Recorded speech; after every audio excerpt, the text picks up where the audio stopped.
प्यारे बच्चों नमस्कार। मैं अनिकेत आप सभी का स्वागत करता हूं हमारे YouTube चैनल पर।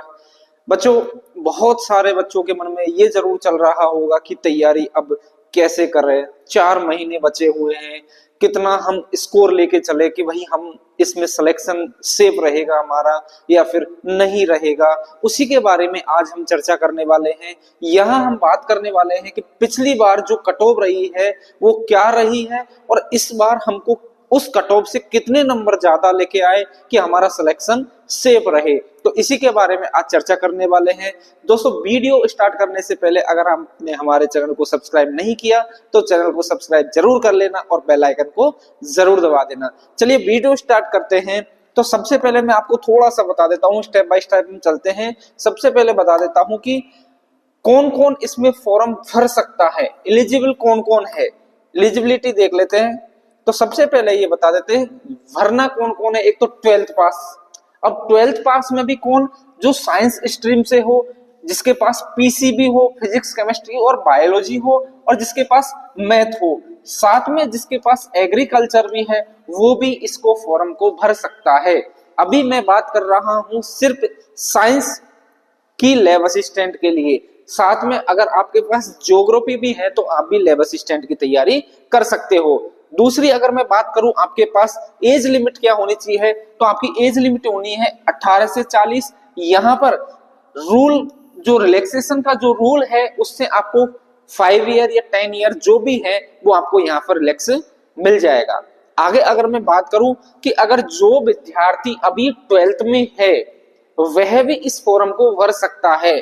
12th appearing student can also apply, मतलब वह विद्यार्थी भी इस फॉर्म को भर सकता है। कब? परंतु हम ज्यादातर हमने देखा है कि 12th का विद्यार्थियों की एज 18 नहीं होती, पर कईयों की हो जाती है। तो आप इस फॉर्म को जरूर भरना, आपके लिए बहुत अच्छी गोल्डन अपॉर्चुनिटी है ये एक तरीके से। अब इसमें हम बात कर लेते हैं कि भाई एग्जाम जो पैटर्न है वो क्या रहने वाला है। ये सिर्फ साइंस के लिए मैं आपको बता रहा हूं। यहाँ आपके कुल 400 नंबर का पेपर होने वाला है। फर्स्ट पेपर 200 नंबर का, जिसमें जनरल नॉलेज आपके आने वाली है, कितने नंबर का होगा, 200 नंबर का। सेकंड पेपर आपका 200 नंबर का होने वाला है और इसमें आएगी पीसीबी, फिजिक्स केमिस्ट्री और बायोलॉजी। फिजिक्स के 30 क्वेश्चन यहाँ रहने वाले हैं, केमिस्ट्री के भी 30 क्वेश्चन यहाँ रहने वाले और बायोलॉजी के भी 30 क्वेश्चन यहाँ रहने वाले हैं। और 10 क्वेश्चन यहाँ जनरल साइंस के आपके जो 10th बेस की जो पेपर है, 10th बेस का जो सिलेबस है उसी के ऊपर आपके 10 क्वेश्चन लगभग यहाँ से आने वाले हैं। 10 क्वेश्चन आपके यहाँ से रहने वाले हैं। तो ऐसे करके आपके टोटल 100 क्वेश्चन और 200 नंबर का यहाँ सेकंड पेपर रहने वाला है। फर्स्ट पेपर आपके 200 नंबर का यहाँ general knowledge, history, chemistry, geography, art and culture यहाँ पर रहने वाले हैं। आगे अगर मैं बात करूं यहाँ नेगेटिव मार्किंग की, तो 1/3 आपकी नेगेटिव मार्किंग रहने वाली है और पर पेपर के लिए आपको 2 घंटे आपको मिलने वाले हैं। ठीक है, यहां तक हमारा ये जो एक तरीके से शॉर्ट निचोड़ मैंने यहाँ पर निकाल के आपके सामने रख दिया है। अगर अब मैं बात करूं पिछली बार की जो कट ऑफ है वो क्या रही है उसकी हम चर्चा करने वाले हैं। ये है हमारी नॉन टीएसपी की, ये जो कट ऑफ है ये मैं बता रहा हूं आपको नॉन टीएसपी की। ध्यान रखना, आगे मैं टीएसपी एरिया की भी बताऊंगा, ये अभी बात कर रहे हैं हम सिर्फ नॉन टीएसपी की। नॉन टीएसपी में जनरल की जो कट ऑफ रही है वो 255 रही है। 255 जनरल की, किसकी? जनरल में मेल की, जनरल में मेल की 255 रही है, फीमेल की 248 रही है। अगर विडो की बात करें तो यहाँ 193, डिवोर्स की अगर मैं बात करूं तो 166 यहाँ पर कट ऑफ रही है। अगर ईडब्ल्यूएस की बात करूं तो 232, यहाँ ईडब्ल्यूएस मेल की 232 कट ऑफ रही है लास्ट ईयर।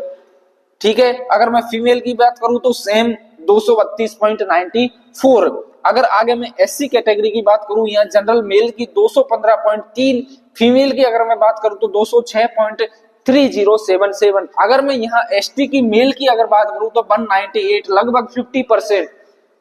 200 नंबर का पेपर है और 198 कट ऑफ यहाँ आपकी एसटी की रही है मेल की। फीमेल की अगर बात करूं तो 196, कोई ज्यादा अंतर नहीं रहा है।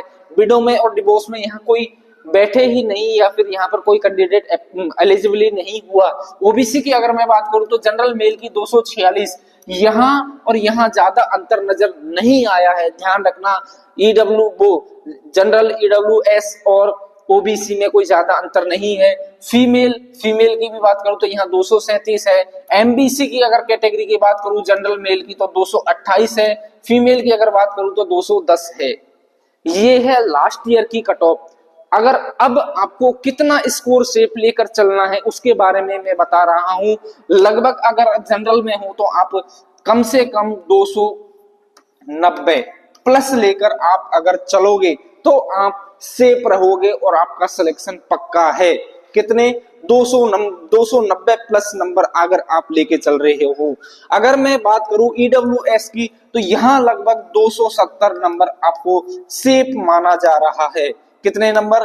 270 नंबर यहाँ आपके सेफ माना जा रहा है। एससी कैटेगरी का अगर मैं बात करूं तो 250 नंबर आपके सेफ है। 250 नंबर एससी कैटेगरी के। एसटी कैटेगरी के लिए भी आपको 250 नंबर सेफ रहेगा। कितने नंबर? एसटी कैटेगरी के लिए 250 नंबर। ओबीसी के लिए अगर मैं बात करूं तो 290, ओबीसी की अगर बात करूं तो 290 और एमबीसी की बात करूं तो लगभग 270 नंबर आपके सेफ रहेंगे। कितने? 270 नंबर आपके सेफ रहने वाले हैं। ये बात कर ली हमने इस साल की जो कट ऑफ रहने वाली है।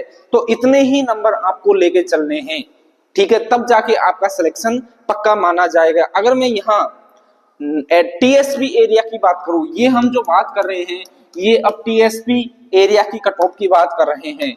तो यहाँ टीएसपी एरिया में अगर मैं जनरल की बात करूं तो जनरल में जो मेल है उनकी 167 कट ऑफ गई है। देख लो कितनी टीएसपी एरिया में कट ऑफ गई है। फीमेल की अगर मैं बात करूं तो 163, विडो डिवोर्स यहाँ कोई कैंडिडेट नहीं मिला है।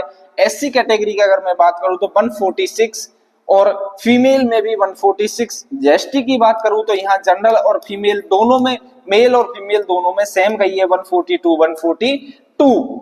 यहाँ अगर मैं बात करूं जनरल की तो लगभग आपको 210 नंबर प्लस लेके चलो, तब जाकर आपका सिलेक्शन श्योर होगा। अगर मैं यहाँ बात करूं एससी और एसटी की तो 190 प्लस आपका स्कोर सेफ रहेगा। ये चीज ध्यान रखना है आपको सिलेक्शन लेने के लिए।